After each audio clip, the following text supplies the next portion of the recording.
ನಿನ್ನೆ ನಾವು ಪ್ರತಿ ವರ್ಷ ನಮ್ಗೆ ಮಾರ್ಚ್ ಏಪ್ರಿಲ್ ಮೇ 3 ತಿಂಗಳು ಕುಡಿಯೋ ನೀರಿನ ಅಭಾವ ಇರುತ್ತೆ. ಸೊ ನಿನ್ನೆ ನಾವು ಮೀಟಿಂಗ್ ಮಾಡಿದಾಗ ಜಲ್ ಜೀವನ್ ಆಫೀಸರ್ ಕೂಡ ಬಂದಿದ್ರು. ನಮ್ಮ ಇಒರು ಮತ್ತೆ ಎಲ್ಲಾ ಪಂಚಾಯತಿ PDOs ಅಡ್ಮಿನಿಸ್ಟ್ರೇಟರ್ಸ್ ಎಲ್ಲಾರನ್ನು ಕರೆದಾಗ ನಮ್ಮಲ್ಲಿ ಈಗ ಆಲ್ಮೋಸ್ಟ್ 25% ಜಾಗದಲ್ಲಿ ಅಂದ್ರೆ ಇವಾಗ ನಮ್ಗಿರುವಂತ ಎಲ್ಲಾ 15 ಪಂಚಾಯತಿಯಲ್ಲಿ ನಮ್ಮ ಪ್ರತಿ ಪಂಚಾಯತಿಯಲ್ಲೂ 3 ರಿಂದ 5 ಹಳ್ಳಿಗಳಲ್ಲಿ ಕುಡಿಯೋ ನೀರಿನ ಸಮಸ್ಯೆ ಬರುತ್ತೆ ಅನ್ನುವಂತ ಸೂಚನೆನೆ ಕೊಟ್ಟಿದ್ದಾರೆ. ಸೊ ಅದರದ್ದು ಮೀಟಿಂಗ್ ಪ್ರೊಸೀಡಿಂಗ್ಸ್ ಕೂಡ ನಿನ್ನೆ ನಿಮ್ಗೆ ಕಳಿಸಿ ಅಂತ ಹೇಳಿದ್ದೆ. ಈಗ ನಾನು ಮಂತ್ರಿಗಳಿಗೂ ಕೊಡ್ತೀನಿ. 28 ವಿಲೇಜಸ್ ಅಲ್ಲಿ ಆಲ್ಮೋಸ್ಟ್ ಈಗ ಕಡಿಮೆ ಆಗಿದೆ ಅನ್ನುವಂತ ಮಾಹಿತಿನೇ ಸಿಕ್ಕಿದೆ. ಇದಿನ್ನೂ ಇನಿಷಿಯಲ್ ಸ್ಟೇಜ್. ಇಟ್ ಇಸ್ ಈಗ ಸದ್ಯದಲ್ಲಿ ಇನಿಷಿಯಲ್ ಸ್ಟೇಜ್ ಅಲ್ಲಿದೆ.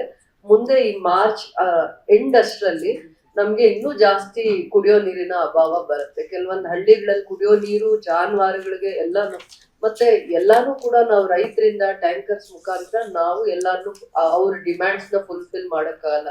ಒನ್ಲಿ ಇನ್ ದ ಕೇಸ್ 50 ಮನೆ ಇದೆ, 100-200 ಜನ ಪಾಪ್ಯುಲೇಷನ್ ಇದ್ದಾರೆ, ಆ ಜಾಗದಲ್ಲಿ ನೀವು ಟ್ಯಾಂಕರ್ ಕೊಡಿ ಒಪ್ಕೋತಾರೆ.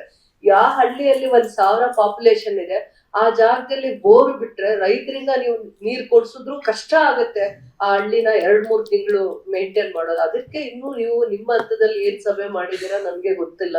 ಅದು ನಿಮ್ಮ ಹಂತದಲ್ಲಿ ಈ ಜಿಲ್ಲೆಯಲ್ಲಿ ಈ ಕಳೆದ 5-6 ವರ್ಷಗಳಲ್ಲಿ ಏನೇನ್ ಸಮಸ್ಯೆ ಇತ್ತು ಕುಡಿಯೋ ನೀರಿನ ಆ ಸೂಕ್ಷ್ಮತೆನ ಅರ್ಥ ಮಾಡ್ಕೊಂಡು ಯು ಹ್ಯಾವ್ ಟು ಪ್ರಿಪೇರ್. ನೀವು ವೆಲ್ ಪ್ರಿಪೇರ್ ಆಗ್ಬೇಕು ಈ ವಿಚಾರದಲ್ಲಿ. ಚಿಕ್ಕ ಹಳ್ಳಿನ ಸುಧಾರಿಸ್ತೀರಾ ಟ್ಯಾಂಕರ್ ಅಲ್ಲಿ. ದೊಡ್ಡ ಹಳ್ಳಿ ಇರುತ್ತೆ, 1000 ಪಾಪ್ಯುಲೇಷನ್ ಮೇಲೆ ಎಷ್ಟು ಟ್ಯಾಂಕರ್ ನೀರ್ ಕೊಡಕ್ಕಾಗತ್ತೆ?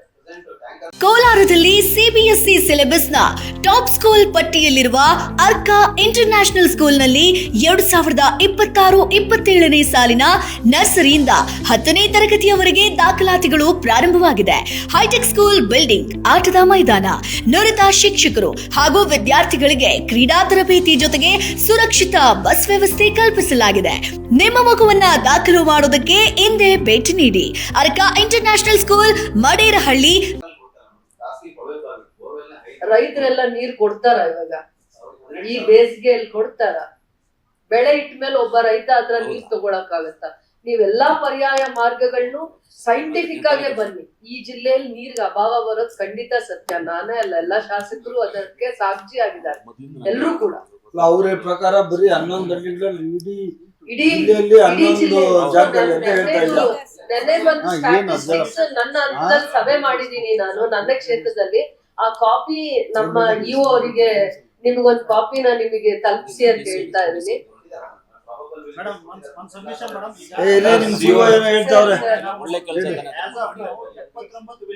ಅಭಾವ ಹೇಗಾಗುತ್ತೆ ಅಂದ್ರೆ ನಮಗೆ ಇಡೀ ಹಳ್ಳಿ ಬರುತ್ತೆ. ನೀರೇನಾದ್ರು ಇಲ್ಲ ಅಂದ್ರೆ ಯಾರು ಜನಪ್ರತಿನಿಧಿಗಳು ಇರ್ತಾರೆ ಅವ್ರ ಹತ್ರ ಇಡೀ ಹಳ್ಳಿಯವ್ರು ಬರ್ತಾರೆ.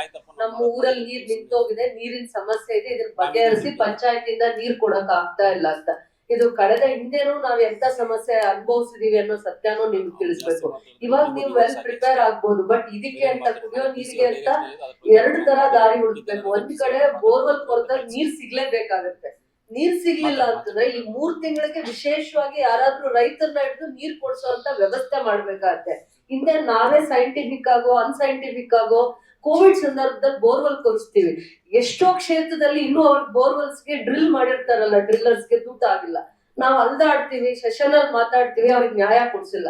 ನಾಳೆ ಇವತ್ತು ನೀವು ನೆಕ್ಸ್ಟ್ ಮಂತ್ ಅಲ್ಲಿ ನಿಮ್ಗೆ ಇದೇ ತರ ನೀರ್ ಕೊರಿಯೋದಕ್ಕೆ ಬೋರ್ವೆಲ್ಸ್ ಡ್ರಿಲ್ಲರ್ಸ್ ಬರ್ಬೇಕಾಗತ್ತೆ. ನೀವ್ ಎಂಪ್ಯಾನಲ್ಡ್ ಲಿಸ್ಟ್ ಅಲ್ಲಿ 10 ಜನ ಬೋರ್ವೆಲ್ಸ್ ಅವ್ರನ್ನ ಇಟ್ಟಿದ್ದೀರಾ, ಅವರೇ ಕೊಡ್ತಿರೋದು. ಅವರು ಇವತ್ತೊಂದು 3 ವರ್ಷ ಅಲ್ದಾಡಿದ್ದಾರೆ, ಅವ್ರಿಗೆ ಬಿಲ್ ಸಿಕ್ಕಿಲ್ಲ. ನಾವೇ ಅದೇ ನಾವೇ ಒಂದು ಚೀಫ್ ಮಿನಿಸ್ಟರ್ ಅದನ್ನ ಇನಿಷಿಯೇಟಿವ್ ಅಲ್ಲ ನಾವೇ ಒಂದು DC ಹಂತದಲ್ಲಿ ಒಂದು ಸ್ಪೆಷಲ್ ಟಾಸ್ಕ್ ಫೋರ್ಸ್ ಮೀಟಿಂಗ್ ಮಾಡಿ ಕುಡಿಯೋ ನೀರಿನ ಅಭಾವ ಇದೆ, ಕೋವಿಡ್ ಸಂದರ್ಭ ಇದೆ ಅಂತ ನಮ್ಮ ಹಂತದಲ್ಲಿ ಮೀಟಿಂಗ್ಸ್ ಮಾಡಿ ನಾವು ಕೊಡ್ತಿದೀವಿ. ನೀವೇ ಹೇಳಿ ಸರ್, ಯು ಆರ್ ಆಥರೈಸ್, ನಿಮ್ಗೆ ಅದ್ರದ್ದು ಮಾಹಿತಿ ಇದೆ. ಆತರ ಈ ಸತಿ ಸೈಂಟಿಫಿಕ್ ಆಗೇ ಮಾಡಿ ನಾವೇ ಪ್ರಿಪೇರ್ ಆಗ್ಬೇಕು. ನಮ್ ಕ್ಷೇತ್ರದಲ್ಲಿ ಅರ್ಬನ್ ಏರಿಯಾ ಇರ್ಲಿ, ರೂರಲ್ ಏರಿಯಾ ಇರ್ಲಿ, ನಾವು ಪ್ರಿಪೇರ್ ಆಗಿ ಕುಡಿಯೋ ನೀರನ್ನ ಕೊಡ್ಲೇಬೇಕು. ಅಭಾವ ಎದುರಿಸಿದೀವಿ, ಹಿಂದೆ ಕಳೆದ ವರ್ಷಗಳು ಬಹಳ ಎದುರಿಸಿದೀವಿ. ಮುಂದೆ ನಾವು ಸ್ವಲ್ಪ ಯೋಚನೆ ಮಾಡಿ ಅದಕ್ಕೆ ಅಂತ ಸರಿಯಾದ ರೀತಿ ಅನುದಾನ ಇಟ್ಕೊಳ್ಳೋದು. ಕೊರದ್ಮೇಲೆ ನೀರೇ ಸಿಗ್ಲೇಬೇಕು. ಈಗ SFC ಎಷ್ಟೈತಿ ದುಡ್ಡು ಡ್ರಿಂಕಿಂಗ್ ವಾಟರ್? ಎಷ್ಟು ದುಡ್ಡು ಐತಿ ಹೇಳಪ್ಪ? What is the reserve fund?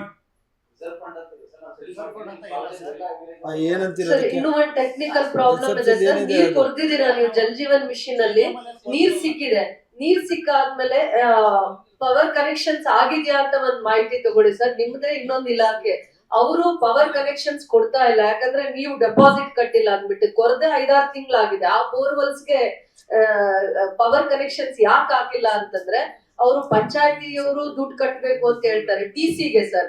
ಅದ್ ಕನೆಕ್ಷನ್ಸ್ ಆದ್ರೇನೆ ಅಲ್ವಾ ನೀರ್ ಕೊಡಕ್ಕಾಗತ್ತೆ. ಬೋರ್ ಡ್ರಿಲ್ ಆಗಿದ ತಕ್ಷಣ ನೀರು ರೈತ ತಗೊಳಕ್ಕಾಗಲ್ಲ ಅಥವಾ ಒಂದು ಹಳ್ಳಿಯವ್ರು ತಗೊಳಕ್ಕಾಗಲ್ಲ.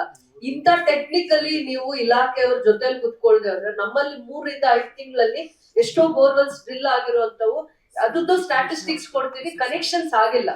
ಅದು ಹಳ್ಳಿಗೆ ನೀರು ಯುಟಿಲೈಸ್ ಆಗೋ ರೀತಿಯ ವ್ಯವಸ್ಥಿತವಾಗಿ ಆಗಿಲ್ಲ. ನೀವು ಜಲ್ ಜೀವನ್ ಮಿಷನ್ ಇಂದ ಬೋರ್ವೆಲ್ ಪೈಪ್ ಲೈನ್ ಮಾಡೋ ಅಂತ ಸಂದರ್ಭದಲ್ಲಿ ಬೋರ್ವೆಲ್ ಕೊಡ್ದಿದ್ದೀರಾ, ಆದ್ರೆ TC ಕನೆಕ್ಷನ್ಸ್ ಆಗಿಲ್ಲ. ದುಡ್ಡಿಲ್ವಾ SRC? ನೀವು ಡೈರೆಕ್ಷನ್ಸ್ ಕೊಡ್ಬೇಕಾಗತ್ತೆ ನಿಮ್ ಆಫೀಸರ್ಸ್ಗೆ. ನಮ್ ಇಲಾಖೆಯಿಂದ ಇದೆ, ಲೆಟರ್ ಕರೆಸ್ಪಾಂಡೆನ್ಸ್ ಮಾಡೋಣ, ಸರ್ಕಾರ ಬರ್ತಾನೆ ನಾವು ಡೆಪಾಸಿಟ್ ಕಟ್ತೀವಿ ಇಂಡಿವಿಜುವಲ್ TCಗೆ ಅಥವಾ ಎವ್ರಿ ಕನೆಕ್ಷನ್ಗೆ. ಬಟ್ ಹಳ್ಳಿಗಳಲ್ಲಿ ನೀರಿಗೆ ಸಮಸ್ಯೆ ಆಗ್ಬಾರ್ದು ಅಂತಂದ್ಬಿಟ್ಟು ನೀವು ನಿಮ್ಮ ಹೈಯರ್ ಆಫೀಸರ್ಸ್ ಇಂದಾನೋ ನೀವ್ ಇಲಾಖೆಯಿಂದಾನೋ ಅವ್ರಿಗೆ ಡೈರೆಕ್ಷನ್ಸ್ ಕೊಡ್ಸಿ, ಬೆಸ್ಕಾಂ ಅವ್ರಿಗೆ ಕೊಡ್ಸಿ, ಅವರೇ ಸ್ವಂತ ನಿರ್ಧಾರ ತಗೊಳಕ್ಕಾಗಲ್ಲ ಸರ್. ಅವರಿಗೆ ನೀವು ಎಷ್ಟು ದುಡ್ಡು ಕೊಟ್ಟಿದ್ದೀರಾ ಅನ್ನೋದಲ್ಲ, ಎವ್ರಿ ಬೋರ್ವೆಲ್ ಡ್ರಿಲ್ ಆಗಿ ನೀರ್ ಸಿಕ್ಕಿರೋ ಜಾಗದಲ್ಲಿ ಕನೆಕ್ಷನ್ ಆಗ್ಬೇಕು 1 ವೀಕ್ ಅಲ್ಲಿ ಅಂತ ಹೇಳಿ. ಸರ್ ಮೈ ಹಂಬಲ್ ರಿಕ್ವೆಸ್ಟ್, 5 ಕೋಟಿ ಆಯ್ತು. ಈಗ ಟ್ಯಾಕ್ಸಸ್ ಕಲೆಕ್ಷನ್ಸ್ ಎಲ್ಲ ಚೆನ್ನಾಗಿದೆ. ಸೊ ಒಂದೊಂದು ಗ್ರಾಮ ಪಂಚಾಯತಿಲಿ 3-4 ಲಕ್ಷ ದುಡ್ಡು ಬರ್ತಾ ಇದೆ ಟ್ಯಾಕ್ಸ್. ಆ ಟ್ಯಾಕ್ಸ್ ಇದಕ್ಕೆ ಉಪಯೋಗಿಸ್ಬೋದು ಅಂತ ಹೇಳ್ತವ್ರೆ. 3 ಲಕ್ಷ ಅಂತ ಅವರೇಜ್ ಇಟ್ಕೊಂಡ್ರು 156 ಗ್ರಾಮ ಪಂಚಾಯತ್, ಹೆಚ್ಚು ಕಮ್ಮಿ 5-5.5 ಕೋಟಿ ಸಿಗ್ತದೆ ದುಡ್ಡು. ಸೊ ಈ 5.5 ಕೋಟಿನೂ ನೀವು ಹೆಚ್ಚು ಕಮ್ಮಿ 1 ರೂಪಾಯಿ ನಿಮಿಷ ಮಾತಾಡ್ಬಿಡ್ತೀವಿ ಸರ್. ಇಲ್ಲ ಸರ್, ನಿಮಿಷ ಮಾತಾಡ್ಬಿಡ್ತೀನಿ, ಆಮೇಲೆ ಹೇಳಿ. ಇಲ್ಲ, ನೀವ್ ಹೇಳೋದು ಫೈನಲ್ ಬರ್ಬೇಕು, ನೀವ್ ಹೇಳಿದ್ಮೇಲೆ ಫೈನಲ್ ಆಗ್ಬೇಕಾಗ್ತದೆ. ದಯವಿಟ್ಟು ಜಿಲ್ಲಾ ಮಂತ್ರಿಗಳು, DC ಅವರು, CEO ಅವರು ಕುಡಿಯೋ ನೀರು ಈಗ ಸ್ಟಾರ್ಟ್ ಆಗ್ತದೆ ಸರ್ ಪ್ರಾಬ್ಲಮ್ಸ್. ಸರ್ ಅದನ್ನೇ ಹೇಳ್ತಾರೆ ಸರ್, ಅವರು ದುಡ್ಡು ಇಟ್ಕೊಂಡವ್ರಂತ ಹೇಳ್ತೀವಿ ಸರ್. ಅದು ಕಂದಾಯ ವಸೂಲಿ ಮಾಡೋದು ಗ್ರಾಮ ಪಂಚಾಯತಿಗಳು ನಮ್ಗೆ ಗೊತ್ತದೆ. ಕೆಲವು ಗ್ರಾಮ ಪಂಚಾಯತಿ ದುಡ್ಡು ವಸೂಲಿ ಮಾಡಿದ್ದೀರಾ ಈಗ? ಕೆಲವು ಗ್ರಾಮ ಪಂಚಾಯತಿಗಳಲ್ಲಿ ನೀವು ಅನ್ಕೊಂಡಂಗೆ ಸರ್, ನಾವು ದಿನ ಅಲ್ಲಿ ಗ್ರಾಮ ಇದೆ ಮಾಹಿತಿ ಎಲ್ಲಿ DS ಎಷ್ಟು ಕಲೆಕ್ಷನ್ ಇದೆ ದುಡ್ಡು? ಒಟ್ಟು ಈಗ ನಾವು 50 ಕೋಟಿ ಕೊಟ್ಟಾರೆ ನಾವು ಕಲೆಕ್ಟ್ ಮಾಡಿದ್ವಿ ಸರ್ ಇಲ್ಲಿವರೆಗೆ ನಮ್ಮ ಗ್ರಾಮ ಪಂಚಾಯತಿಯಿಂದ. ಅದರಲ್ಲಿ ಸರ್ ಈಗ ಆಲ್ರೆಡಿ ಕುಡಿಯೋ ನೀರು ತುರ್ತು ಅಂತ ಎಲ್ಲೆಲ್ಲಿ ನಮಗೆ ಸಮಸ್ಯೆ ಇದೆ, ಪೈಪ್ ಲೈನ್ ಇರ್ಬೋದು, ರಿಪೇರಿ ಇರ್ಬೋದು, ಅಥವಾ ಏನಾದ್ರು ಸಣ್ಣ ಪುಟ್ಟ ನೀರು ಒದಗಿಸೋದು, ಮೋಟರ್ ಸಮಸ್ಯೆ ಇದ್ದಾಗ ಬೋರ್ವೆಲ್ ತೋರೋದು ಕುರ್ಸೋಕೆ ಏನಿಲ್ವಾ? ವರ್ಷಕ್ಕೆ ಸರ್ JJM ಅಲ್ಲಿ ಕುಡಿತಾ ಇದ್ದಾರೆ ಸರ್. ಓಕೆ ಕುಡಿತಾ ಇದ್ದಾರೆ ಸರ್. ಆಯ್ತು, ಈಗ DS ಅವರ ಎಷ್ಟು ಖರ್ಚು ಮಾಡ್ಬೋದು ಹೇಳ್ರಿ ಒಳ್ಳೆ ಸರ್? ಎಮರ್ಜೆನ್ಸಿಗೆ ಸರ್ ಕುಡಿಯೋ ನೀರೇ ಮೊದಲೇ ಆದ್ಯತೆ ಇರೋದ್ರಿಂದ ಸರ್ ಮಾಡ್ಬೋದು ಸರ್. ಕೆಲವು ರೆವಿನ್ಯೂ ಸುಮಾರು 1 ಕೋಟಿ ಇರ್ತಕ್ಕಂಥ ಹೋಗ್ಬೇಕು ಸರ್. ಕಡಿಮೆ ಅಂದ್ರೆ 25 ಲಕ್ಷ ಡಿಮ್ಯಾಂಡ್ ಆಯ್ತು, ಅದನ್ನ ಉಪಯೋಗಿಸ್ಕೊಳ್ಳಿ. ಆಯ್ತು, ಈಗ ತಕ್ಷಣಕ್ಕೆ ಇನ್ನು ಒಂದು 10% ವಾಟರ್ ಇಶ್ಯೂಸ್ ಈಗ JJM ಅಲ್ಲಿ ಕುರ್ಸಕ್ಕೆ, ಈಗ JJM ಅಲ್ಲಿ ಬೋರ್ವೆಲ್ ಕೊಡ್ಸಕ್ಕೆ JJM ಅಲ್ಲಿ ನೀವು ಉಪಯೋಗಿಸ್ಬೇಕು.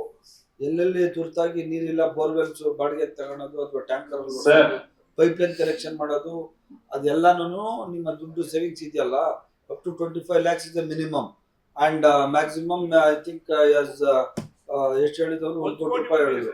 ಆ ದುಡ್ಡನ್ನ ತಕ್ಷಣ ಉಪಯೋಗಿಸ್ಕೊಂಡು ನೋಡಿ ಸರ್, CO ಸರ್ ಕಲೆಕ್ಷನ್ ಹಂಗೆ ಹೋಗ್ತದೆ, ಇರಪ್ಪ ನೀರು ಬೀಳ್ತದೆ, ಎಲ್ಲ ಆಗ್ತದೆ. ಲೋಕಲ್ ಅಲ್ಲಿ ಇರ್ತೀವ್ರಿ. ಸುಮ್ಮನೆ ಇವ್ರು ಏನೋ ಹೇಳಿದಾರೆ ಕೇಳ್ಕೊಂಡು ನಾವು ಹೋಗಕ್ಕಾಗಲ್ಲ. ನೀವು ಮಾಹಿತಿ ಕರೆಕ್ಟ್ ಆಗಿ ಕೊಟ್ರೆ ನಾವು ಒಪ್ಕೊಳ್ಳೇಬೇಕು. ನೋಡಿ, ಕುಡಿಯೋ ನೀರಿದು ಪ್ರಾಬ್ಲಮ್ ಸ್ಟಾರ್ಟ್ ಆಗಿದೆ. ನೀವು ಅನ್ಕೊಂಡಾಗ ಎಲ್ಲಾ ಗ್ರಾಮ ಪಂಚಾಯತ್ ರೆವಿನ್ಯೂ ಇಲ್ಲ ಇದೆ, ಕೋಟ್ಯಾಂತರ ರೂಪಾಯಿ ಕೆಲವು ಗ್ರಾಮ ಪಂಚಾಯತ್ ಎಷ್ಟಿದೆ ನಮ್ಮ ಜಿಲ್ಲೆಯಲ್ಲಿ. ಕೆಲವು ಪಂಚಾಯತ್ಗಳಲ್ಲಿ ರೆವಿನ್ಯೂ ಕಲೆಕ್ಟ್ ಆಗೋದು ವಾಟ್ಸ್ಆಪ್ ಮೇಂಟೆನೆನ್ಸ್. ಸರ್ ಮಂತ್ರಿಗಳು ಸರ್ ಮಂತ್ರಿಗಳು ಸರ್ ಸರ್ ನಾನು ಹೇಳ್ತೀನಿ ಸರ್, ಸ್ವಲ್ಪ ಈ ಕಡೆ ಸರ್ ಇರಿ ಸರ್. ನಾನು ಗ್ರಾಮ ಪಂಚಾಯತ್ ಬಂದಿರೋನು. ಎಲ್ಲಾ ಗ್ರಾಮ ಪಂಚಾಯತ್ ರೆವಿನ್ಯೂ ಇಲ್ಲ. ಕೆಲವು ಗ್ರಾಮ ಪಂಚಾಯತ್ಗಳು ಬರುವಂತದ್ದು ನಿಮ್ಮ ವಾಟರ್ ಸಪ್ಲೈ ಮೇಂಟೆನೆನ್ಸ್ ಮತ್ತೆ ಲೈಟ್ ಹಾಕೋದು, ನೀವು ಡ್ರೈನ್ ಕ್ಲೀನ್ ಮಾಡೋದು, ಇದಕ್ಕೆ ಶುರು ಹೋಗ್ತಾ ಇದೆ. ನೀವು ವಾಟರ್ ಪ್ರಾಬ್ಲಮ್ ಸಾಲ್ವ್ ಮಾಡ್ಬೇಕಾದ್ರೆ ಈಗಿಂದ ನೀವು ಪ್ರಿಪೇರ್ ಮಾಡ್ಕೊಳ್ರಿ. ಸರ್ಕಾರದಿಂದ ನೀವು ದುಡ್ಡು ತಗೋಬೇಕಾ, ಇಲ್ಲ ನಿಮ್ ಜಿಲ್ಲಾ ಪಂಚಾಯತ್ ಟಾಸ್ಕ್ ಫೋರ್ಸ್ DC ಅವರಿದ್ದಾರೆ, ಯಾವ್ದಾವ್ದು ಕುಡಿಯೋ ನೀರಿಗೆ ರಿಸರ್ವ್ ಮಾಡ್ಬೇಕು, ರಿಸರ್ವ್ ಮಾಡ್ಕೊಳ್ಳಿ. ಮತ್ತೆ ಔಟ್ ಆಫ್ ಆಕ್ಷನ್ ಪ್ಲಾನ್ ನೀರಿಲ್ಲ ಅಂದ್ರೆ ಬೋರ್ ಕೊರಿಬೇಕು. ನೀವು ದುಡ್ಡು ಬಂದ್ಮೇಲೆ ಬೋರ್ ಕೊರಿತೀವಿ ಅಂದ್ರೆ ಆ ಊರಲ್ಲಿ ನೀರ್ ಕೊಡಕ್ ಆಗುದಿಲ್ಲ. ಮೊದಲು ರೂಪ ಅವರು ಹೇಳಿದ್ದು ನಿಜ. ಮೊದಲಿತ್ತು ಸಿಸ್ಟಮ್ ಕೋಲಾರ ಜಿಲ್ಲೆಯಲ್ಲಿ ಔಟ್ ಆಫ್ ಆಕ್ಷನ್ ಪ್ಲಾನ್ ನೀರಿಲ್ಲ ಅಂದ್ರೆ ಡ್ರಿಲ್ ಮಾಡ್ತಾ ಇದ್ವಿ. ಇವತ್ತು ಕೂಡ ದುಡ್ಡು ಕೊಡಕ್ ಆಗ್ಲಿಲ್ಲ ಅಂತ ಹೇಳಿ ನಿಜ ಕೂಡ. ಅದು